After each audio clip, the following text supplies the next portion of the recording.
When Simon Cowell was absent from a recent group interview with his fellow Britain's Got Talent judges, Amanda Holden joked that he was probably having a massage.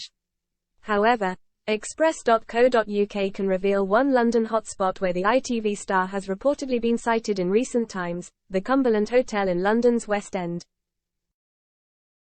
It's dedicated to the British music scene past and present, with everyone from David Bowie to Amy Winehouse plastered across its walls, while there are rooms kitted out with a patriotic-looking Union Jack flag colour scheme. Like BGT, which has controversially championed acts from overseas in this year's series, the hotel also celebrates music from around the world.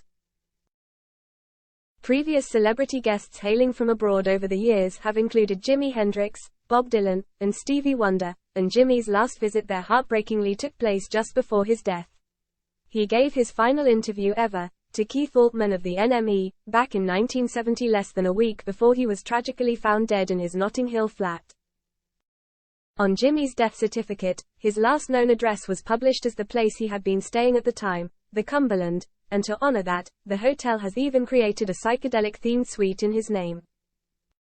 Themed star suites come not just with in-room decor devoted to guests' favorite musical artists, but also boast their own guitar and Marshall amp for those wanting to jam, or a record player for those who prefer listening. Simon's acts, such as One Direction, might not have a suite in their name, but tribute is paid to them throughout the colorful hotel, which is filled with quirky props. There's an amplifier in the lobby topped with a phone bearing the distinctive Rolling Stones tongue logo, a figurine playing a huge life-size drum kit, and mannequins in Union Jack colors, not to mention a life-size car. Then there's a secret backstage access area, with walls covered entirely in mirrors, where food is served inside musical props, and where only VIP visitors, or highest-paying guests, can spend time. Meanwhile, there's live music in the evenings, interspersed with a continuous feed of recorded music on screens above the tables, as diners tuck into classic American-inspired soul food at the Sound Cafe. That includes fiery fajitas, sizzling steaks and fall-off-the-bone ribs, but also southern fried chicken burgers and melt-in-the-mouth chips.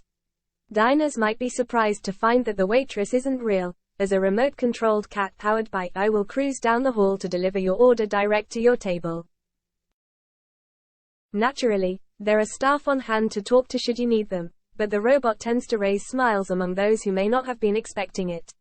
Another unanticipated piece of news about the hotel is that, according to a source quizzed by Express.co.uk, Simon Cowell has eaten there. His verdict on his soul food feast is unknown, but if H is anything like us, then H is highly unlikely to have uttered the words no BGT hopeful wants to hear. It's a no from me. The hotel, which is plastered with iconic musical memorabilia from over the decades, comes highly recommended.